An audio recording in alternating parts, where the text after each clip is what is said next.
ഇന്നലെ ഞാൻ ഭാര്യക്കും കുട്ടികൾക്കൊക്കെ ചെലവിനും അവരുടെ കാര്യങ്ങൾ നോക്കുന്ന കാര്യങ്ങളൊക്കെ പറഞ്ഞിട്ട് ഒരു വീഡിയോ ഇട്ടായിരുന്നു. അപ്പോൾ അതിന് താഴെ ഒരു കമൻറ്റ് വന്നിരുന്നു.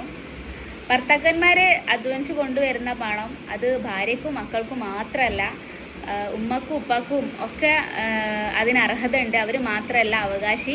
ഭാര്യമാരുടെ അനാവശ്യ ദൂർത്തൊന്നും വകവെച്ച് കൊടുക്കാൻ പാടില്ല എന്നൊക്കെ പറഞ്ഞിട്ടുള്ള ഒരു എന്താ പറയുക, ഒരു കമൻറ്റ്. ആദ്യം അങ്ങനെ പ്രതികരിച്ചതിന് അപ്രിഷ്യേറ്റ് ചെയ്യാണ്. കാരണം നമ്മുടെ ചിന്താഗതികളായാലും എന്ത് കാര്യങ്ങളായാലും അതിനെ ഒന്ന് പ്രതികരിക്കുക എന്നുള്ളത് അതൊരു കഴിവ് തന്നെയാണ്. എല്ലാവർക്കും കിട്ടുന്ന കഴിവല്ല അത്. അപ്പോൾ പ്രതികരണശേഷി വളരെ നല്ലതാണ്. അതിൽ പ്രത്യേകം പറഞ്ഞിട്ടുണ്ട്, ഭർത്താക്കന്മാർ നല്ല രീതിയിൽ മാന്യമായ രീതിയിൽ ഭാര്യനെയും മക്കളെയൊക്കെ നോക്കണമെന്നും അത് അവരുടെ അമിതമായിട്ടുള്ള ചിലവോ ദൂർത്തടിയോ ഒന്നുമല്ല, സാമാന്യ രീതിയിൽ ജീവിച്ചു പോകാനുള്ള ചിലവും കാര്യങ്ങളൊക്കെ നോക്കണമെന്ന് തന്നെയാണ് വ്യക്തമായിട്ട് പറഞ്ഞിട്ടുള്ളത്. നമ്മുടെ പണം നമുക്ക് ഇഷ്ടമുള്ളവർക്ക് ചിലവഴിക്കാം. നമ്മുടെ കുടുംബത്തിനും നമ്മുടെ ഉപ്പക്കും ഉമ്മയ്ക്കും അതുപോലെ ബ്രദർ സിസ്റ്റേഴ്സ് അങ്ങനെ ആർക്ക് വേണമെങ്കിൽ നമുക്ക് ചിലവഴിക്കാം. ഭാര്യ എന്നുള്ളത് ഒരു മഹർ കൊടുത്ത് ഏൽപ്പിക്കുകയാണ് പുരുഷന്റെ കയ്യിൽ, അല്ലേ? അപ്പം ഒരു കാര്യം ഏൽപ്പിച്ചു കഴിഞ്ഞാൽ അതിൻ്റെ എല്ലാ ഉത്തരവാദിത്വവും ആര് നോക്കണം? ഈ ഏൽപ്പിക്കപ്പെട്ട വ്യക്തി നോക്കണം എന്നുള്ളതാണ്.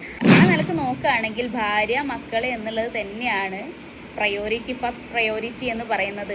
അതിൻ്റെ കൂടെ നമുക്ക് ഉപ്പ ഉമ്മ കുടുംബക്കാർ ആരെ വേണമെങ്കിലും നമുക്ക് കൂട്ടാം. പക്ഷേ ചില ആളുകളുണ്ട്, ഭാര്യയൊക്കെ വന്നു കഴിഞ്ഞാൽ ഉമ്മായെ ഉപ്പായൊക്കെ അവോയ്ഡ് ചെയ്യുന്നത്. അങ്ങനെ ചെയ്യാനും പാടില്ല. നമ്മളൊരു തുല്യ രീതിയിൽ നീതിപരമായിട്ട് ഇങ്ങനത്തെ കാര്യങ്ങൾ നടപ്പാക്കണം എന്നുള്ളതാണ്. അത് കൃത്യമായിട്ട് ഒരു നല്ല രീതിയിൽ നട്ടലുള്ള അതുപോലെ കൈകാര്യം ചെയ്യാൻ അറിയുന്ന പക്വതയുള്ള ഒരു പുരുഷൻ്റെ കയ്യിലാണെങ്കിൽ ഇത് നല്ല രീതിയിൽ മെയിൻറ്റെയിൻ ചെയ്ത് കൊണ്ടുപോകാൻ പറ്റുന്ന ഒരു കാര്യം തന്നെയാണ് ഈ കുടുംബം എന്ന് പറയുന്നത്. ഭാര്യേനായാലും വീട്ടിലുള്ള ഉമ്മയായാലും പെങ്ങന്മാരായാലും ആരായാലും ഒരു നല്ല രീതിയിൽ ഒരു അങ്ങോട്ടോ ഇങ്ങോട്ടോ തൂക്കം കൂടാനോ കുറയാനോ നിൽക്കാതെ ബാലൻസ് ചെയ്ത് കൊണ്ടുപോകാൻ ഈ ഒരു വ്യക്തിക്ക് പറ്റും എന്നുള്ളതാണ്. അത് അങ്ങനെ ആ രീതിയിലുള്ള ആണാവണം എന്ന് മാത്രം.